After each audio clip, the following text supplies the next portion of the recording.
In the previous episode, Charles walked out of his parents' house with $50,000 in his hands and rejection in his heart. But that moment was only the surface of a much deeper story. Today, the truth begins to unfold. The real reason his parents asked him to leave. The secret they never wanted him to know. And the decision that will change Charles's life forever. Subscribe to Mirror Wealth Stories for more powerful and unforgettable stories. Don't forget to like, comment, share, and turn on your notification bell so you never miss an episode. 2 years after he walked out, there was a knock on Charles's office door. He looked up. Lorraine stood there. Smaller. Older. Her voice trembled. "Charles, can we talk?" Charles stood slowly. This time, he controlled the door. Charles didn't rush to invite her in. He stood in the doorway of his office, one hand resting on the doorframe, the other hanging loosely at his side. Lorraine Hill looked nothing like the woman who once ran the house with clipped commands and sharp expectations. Her shoulders were slumped. Her handbag looked worn. Her eyes, once always judging, now searched his face with something close to fear. "Can I come in?" she asked softly. Charles stepped aside without a word. The office was modest but warm. Clean desks. A wall filled with photos of staff celebrations. A framed newspaper article hung near the window. Lorraine's eyes scanned the room. "You did all this," she said quietly. Charles nodded. "I worked for it." She swallowed. "I didn't come to take anything." Charles gestured to the chair across from his desk. "Then why are you here?" Lorraine sat, wringing her hands.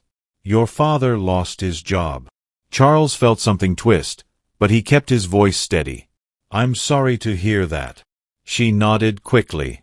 The company downsized. He was forced into early retirement. Charles leaned back. "Okay. And?" She hesitated. "We're struggling." The word hung in the air. Charles waited. Lorraine finally looked up. "We need help." Charles stood and walked to the window. Outside, trucks bearing the Hillway logo rolled in and out with purpose. He turned back slowly. "2 years ago," he said, "you handed me money and told me to disappear." Lorraine's lips trembled. "We thought it would be easier." "For who?" Charles asked. "For us," she admitted. Charles nodded once. "That's what I thought." She reached into her bag and pulled out the envelope. "The same one." "Here," she said. "We want to return it." Charles didn't touch it. "You don't get to undo things when it's convenient," he said quietly. Tears slipped down her face. "I was afraid you'd fail." Charles softened, just slightly. "You should have been afraid of what you were teaching me." That evening, Charles went home with her. Not because he owed them, but because he chose to. Raymond sat in the living room, the television off. The house felt smaller than Charles remembered. When Raymond stood, his pride didn't follow him. "You've done well," Raymond said stiffly. Charles met his eyes. "I did." Silence followed. Raymond cleared his throat. "I was wrong." The words sounded foreign on his tongue. Charles nodded. "You were." Raymond's shoulders sagged. "I didn't know how to love you without controlling you." Charles exhaled slowly. "I learned how to live without needing your approval." Over dinner, quiet, awkward, honest, Charles spoke plainly. "I won't move back," he said. "And I won't be your safety net." Lorraine looked stricken. "Then what are you saying?" "I'll help you find resources. Budget plans. Maybe a smaller place," Charles replied. "But I won't buy love." Raymond nodded slowly. "That's fair." Charles stood to leave. Lorraine followed him to the door. "I'm proud of you," she whispered. Charles paused. "Next time," he said gently, "say it before you push someone away." Charles walked out into the night. Not angry. Not broken. Just free. At home, he placed the returned envelope in a drawer and locked it away. Not as a trophy. As a reminder, he texted Jamal, "I'm finally done chasing approval." Jamal replied, "About time." Charles smiled. Years later, Hillway Solutions expanded nationwide. Charles started a scholarship fund for young people pushed out before they were ready. At the opening ceremony, a reporter asked, "What motivated you?" Charles smiled calmly. "Being told to leave," he said, "and realizing I was never the problem." The audience stood. And somewhere in the back, Lorraine and Raymond watched, not with control, but with quiet respect. Sometimes, being told to leave is the moment you finally arrive. Success gave Charles comfort, but it didn't give him closure. Even after the applause, the interviews, the expansion deals, there were nights he sat alone in his penthouse apartment, staring at the city lights, feeling the same ache he felt in that motel room years ago. Because rejection doesn't disappear just because life improves. It waits. One night, Charles dreamed he was standing at his parents' dining table again. The envelope was there. But this time, when he opened it, it was empty. He woke up sweating. "You don't get to heal on your schedule," he muttered. Tanya showed up at his office unannounced one afternoon. She looked older, stronger. "You didn't tell me everything," she said, arms folded. Charles smiled sadly. "I didn't want to make you choose sides." She shook her head. "They told me you abandoned them." Charles went still. Tanya's voice cracked. "I believed it, for a while. That hurt more than he expected." "I'm sorry," she whispered. "I see the truth now." Charles stood and hugged her. Family, he realized, wasn't about blood. It was about who stayed honest. Raymond's health failed quietly. No dramatic announcement. No heroic moment. Just fatigue. Missed appointments. Silence. Lorraine called Charles one evening, voice shaking. "He's in the hospital." Charles arrived without hesitation. Raymond looked small in the hospital bed, vulnerable in a way Charles had never seen. "I was scared," Raymond admitted weakly, "of failing you." Charles took his hand. "You didn't fail me," Charles said. "You taught me what not to become." Raymond cried. Not loudly, but honestly. Raymond passed away 6 months later. At the funeral, people spoke of him as a provider, a strict man, a disciplined father. Charles listened quietly. Then Lorraine handed him something after the service. A letter, written years ago. "Charles, I don't know how to tell you this to your face. I love you, but I don't know how to love without fear. I hope one day you forgive me for choosing pride over presence." Charles folded the letter slowly. Some apologies arrive late, but they still matter. Lorraine sold the house. She couldn't stay there. Too many memories. Too much silence. She moved into a small apartment across town. Charles helped, but from a distance. Boundaries remained. Love didn't mean returning to old wounds. Her name was Aisha. She didn't know his story at first. She just saw a man who listened. A man who didn't flinch when challenged. A man who didn't confuse control with care. When Charles finally told her everything, she didn't interrupt. She simply said, "That explains why you build instead of dominate." Charles smiled. For the first time, someone understood him without asking him to shrink.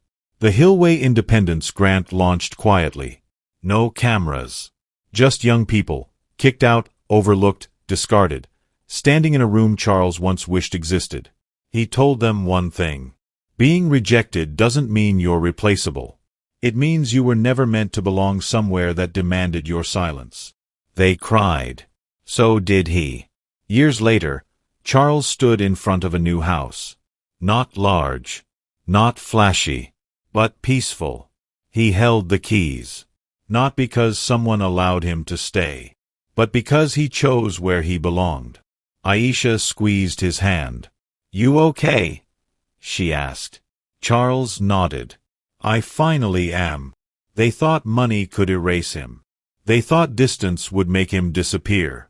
But rejection didn't break Charles Hill. It introduced him to himself. Tanya sat across from Charles in his living room, holding a mug she hadn't touched. "There's something you should know," she said quietly. Charles looked up. "What is it?" She swallowed. "The night they gave you the money, they had already planned it weeks before." Charles didn't speak.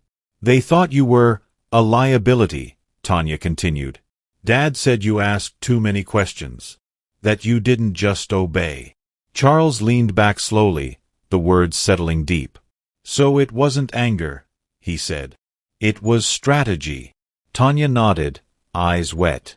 "I'm sorry I didn't warn you." Charles exhaled. "You were protecting yourself." "I get it." That night, Charles finally named the wound correctly. He wasn't rejected suddenly. He was removed deliberately. And somehow, that clarity hurt less than confusion ever did. Charles was speaking at a youth leadership event when a young man raised his hand. "What do you do," the boy asked, "when the people who are supposed to love you treat you like a burden?" The room went quiet. Charles paused. "You stop trying to prove your worth to people who benefit from you doubting it," he said slowly. "And you build a life so honest that it heals you, even if it scares them." The boy nodded, eyes shining. That night, Charles received over 20 messages from young people who felt seen for the first time. Charles married Aisha 2 years later. No lavish ceremony. Just intention. Lorraine attended quietly, sitting in the back row. She cried, not from guilt this time, but from acceptance. Aisha squeezed Charles's hand at the altar. "You're safe here," she whispered. Charles believed her. That was new. When their daughter Naomi was born, Charles froze. Not from fear of responsibility. From fear of repeating history.